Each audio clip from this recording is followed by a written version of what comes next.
Wear it well and be proud. Ad Vitam is a Netflix original from France. It was written and directed by Rodolphe Luuga. It was also written by David Corona. And it was written by, produced by, and starring Guillaume Canet. If I mispronounce any of these names, I do apologize. And Mr. Canet plays Franck. I'm just going to call him Frankenstein because why the hell not? So, Frankenstein has a wife named Leo, and they have a daughter on the way, and they have worked for a particular force that is absolutely just an elite fighting force, and they go where no other police force will go. They take down the most vicious criminals.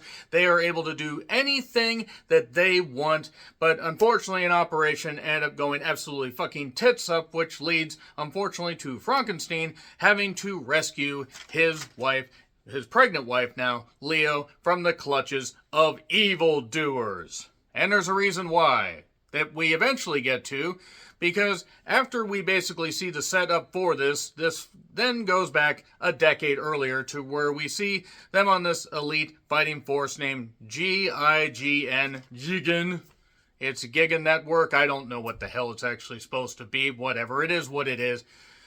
They end up, basically Frankenstein and Leo end up falling for each other. There's also a guy named Ben, and there are a few other people. We get we get a little bit of info about one particular guy named Nico, and then we just end up getting one of the most generic and bland, basic bitch of a concept of cop dramas that I have seen in fucking goddamn years. It is actually almost baffling how goddamn generic. It's like just a pile of bland gruel. Gruel that was left out in the goddamn sun, where even Oliver wouldn't say, "Please, sir, I don't want any more."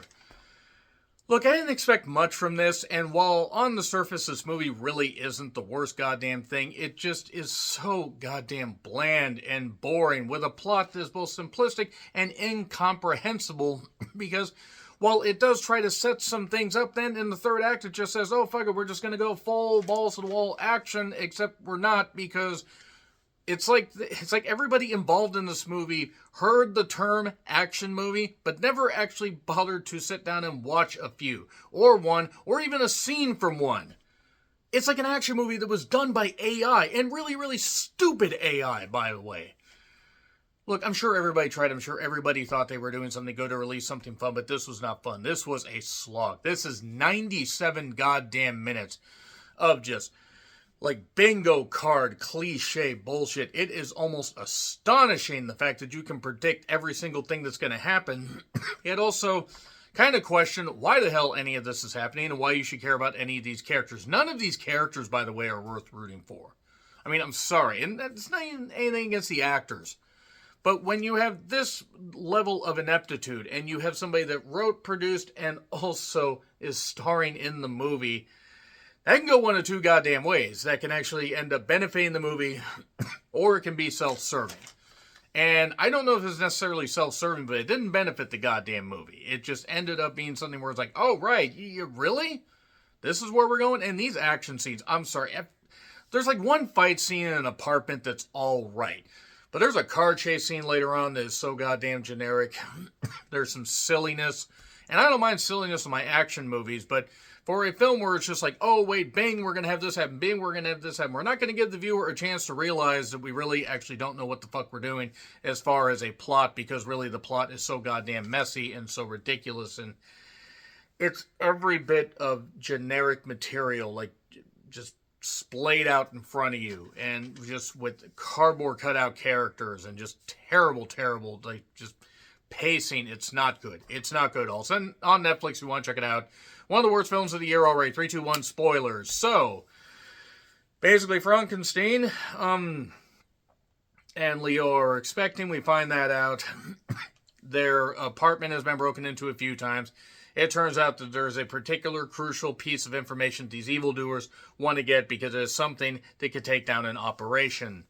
Frankenstein ends up, realizing that he actually, that he really fucked up and he put his wife in danger. But before that, we do end up seeing him on the job where he's working on some chapel or something. And we find out during the flashback that his father was an experienced climber. So Frankenstein is an experienced climber where, Yeah, chapel work really repels me. There's one point where he repels down, he's trying to chase somebody away because there's somebody, oh my god, they might have something to do with all this stuff that's going on. He wants to make sure his wife's okay. But, yeah, the fight scene, by the way, in the apartment is all right. His pregnant wife is fighting and getting tossed around and everything, but some other kid's okay.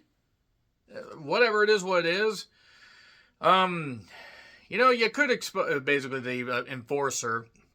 Not informer, not licky boom boom down. He says, oh, exposing the truth will do absolutely nothing to erase your guilt, your mistake, what you did, Frankenstein. And then, by the way, after he gets knocked out, Leo gets captured, we go back to a decade earlier. And we are in this flashback for a really long time. Like, I don't mind having to set some things up, but I really think what they should have goddamn done is they should have just gone to...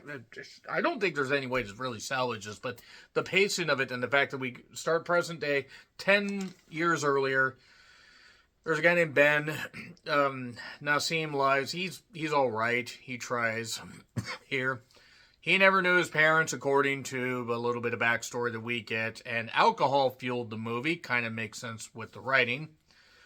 But, yeah, then Nico basically is a guy that, he has a significant other, man played by Zita Honrut, she's cute. I'll say that much.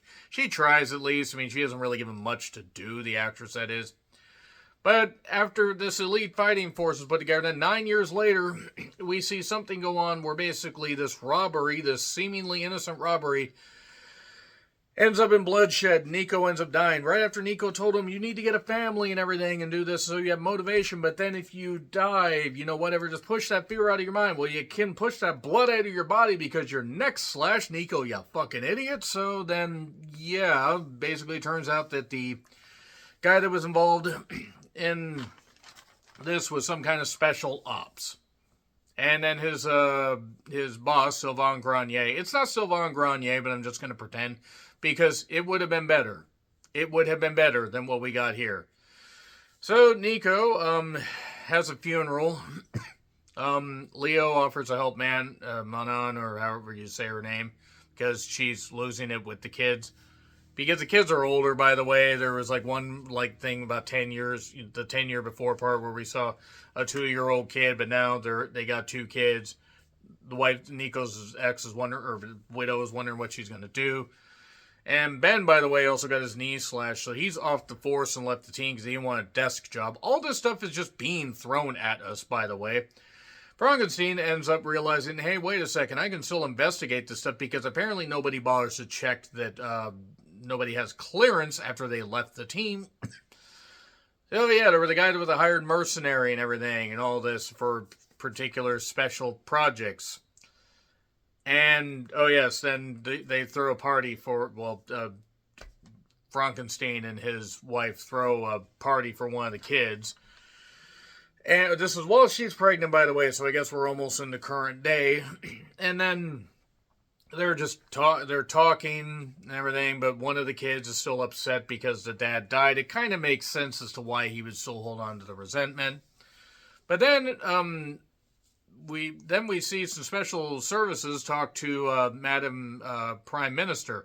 I'll call her Madam if she wants, but nevertheless. There was a man named John Brennan. Not Brennan from Home Movies, not that.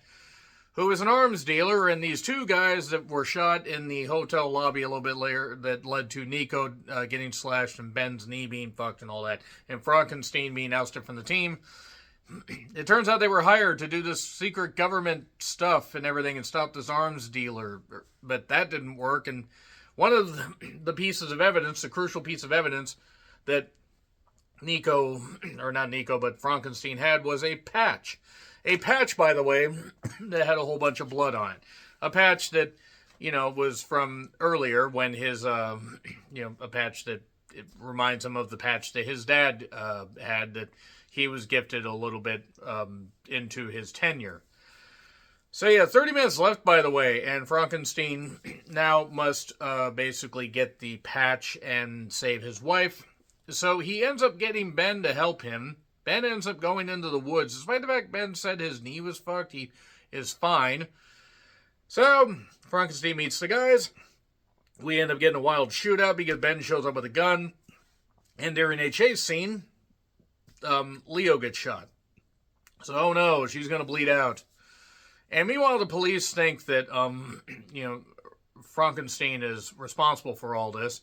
We get a car chase in the woods, and then he pulls a Mo Sislak and gets a parachute fan contraption.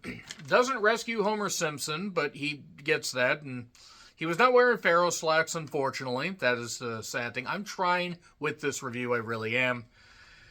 And yeah, that was actually really kind of funny. The funniest thing, though, before he gets that, is there's a part where after the chase in the woods basically stops, this enforcer shoots two bikers.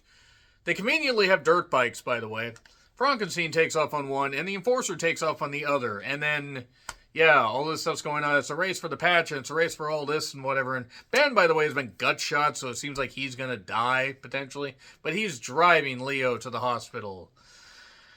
And then, before that, though, he gets put on speakerphone, say, stay strong, I'll save you, I'll save the baby.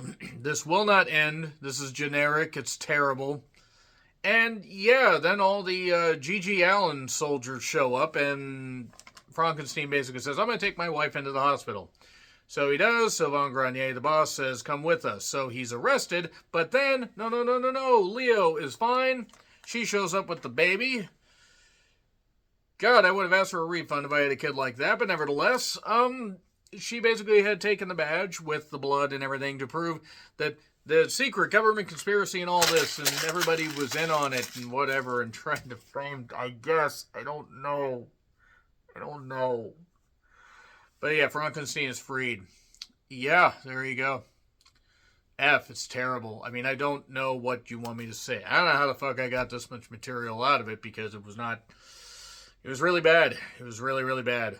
I think Dance Thieves 2 was worse, but this is still pretty bad. We're only in the first couple weeks of January. So yeah, agree, disagree, what I said, like, sure, F, by the way, F. I'm going to reinforce that. F gets an F. Agree, disagree with what I said, like, sure, subscribe. Twitter, Letterboxd, Blue Sky handles in the description. I'm John Rentlin. I'll see you soon.